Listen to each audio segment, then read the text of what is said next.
ओशो को मिटाने में अमेरिका ने बहुत तीव्रता दिखाई, उनके शरीर को मिटा सका, लेकिन उनके सत्य को कभी नहीं मिटा सकेगा।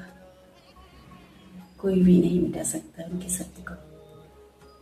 वो सत्य थे, सत्य हैं और सत्य रहेंगे। तो मैं कुछ लाइन उनके विचार बताती हूँ कि अमेरिका ने क्यों इतना तीव्रता दिखाई उनको मिटाने के लिए। मैं मानता हूँ बुद्ध ने जो किया वह महान है, और जो जीसस ने किया वह साधारण है, उसका कोई मूल्य नहीं है। मेरी इन बातों ने पश्चिम को घबरा दिया।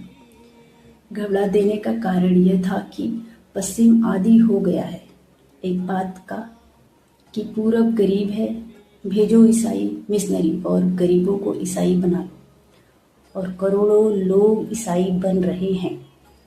लेकिन जो लोग ईसाई बन रहे हैं पूरब में, वे सब गरीब हैं, भिखारी हैं, अनाथ हैं, आदिवासी हैं, भूखे हैं, नंगे हैं। उन्हें धर्म से कोई संबंध नहीं है।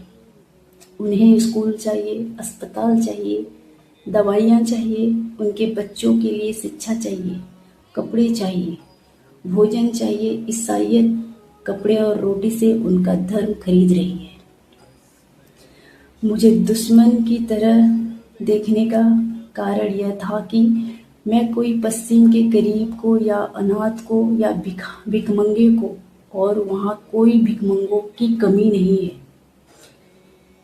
सिर्फ अमेरिका में 30 मिलियन भिखारी है, जो दुनिया के दूसरे भिखारी को ईसाई बनाने में लगे हैं। वे अपने भिखारियों के लिए कुछ भी नहीं कर रहे हैं, क्योंकि वे ईसाई है ही। मैंने जिन लोगों को प्रभावित किया है उनमें प्रोफेसर थे, लेखक थे, कवि थे, चित्रकार थे, मूर्तिकार थे, वैज्ञानिक थे, आर्किटेक्टर थे, प्रतिभा संपन्न लोग थे। और ये बात घबराहट की थी कि अगर देश के प्रतिभा संपन्न लोग मुझसे प्रभावित हो रहे हैं तो यह बड़े खतरे की सूचना है, क्योंकि यही लोग हैं जो रास्ता तय करते हैं दूसरे लोगों के लिए। इनको देखकर दूसरे लोग उन रास्तों पर चलते हैं।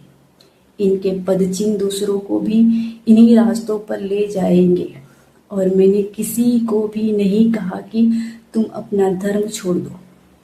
मैंने किसी को भी नहीं कहा कि तुम कोई नया धर्म स्वीकार कर लो। मैंने तो सिर्फ इतना ही कहा कि तुम समझने की कोशिश करो क्या धर्म है और क्या अधर्म है। फिर तुम्हारी मर्जी, तुम बुद्धिमान हो और विचारशील हो। मैंने उन देशों में पहली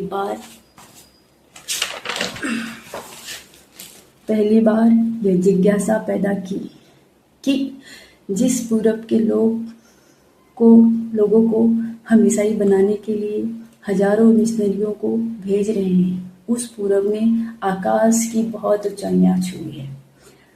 हम अभी जमीन पर घसीटने के योग्य नहीं हैं। उन ऊंचाइयों के सामने उनकी बाइबल, उनके प्रोफेट, उनके मसीह बहुत बचकाने, बहुत अदना, अपौड़, अपरिपक्व सिद्ध होते हैं। इससे एक घबराहट और एक बेचैनी पैदा हो गई। मेरे एक भी बात का जवाब पश्चिम में नहीं है।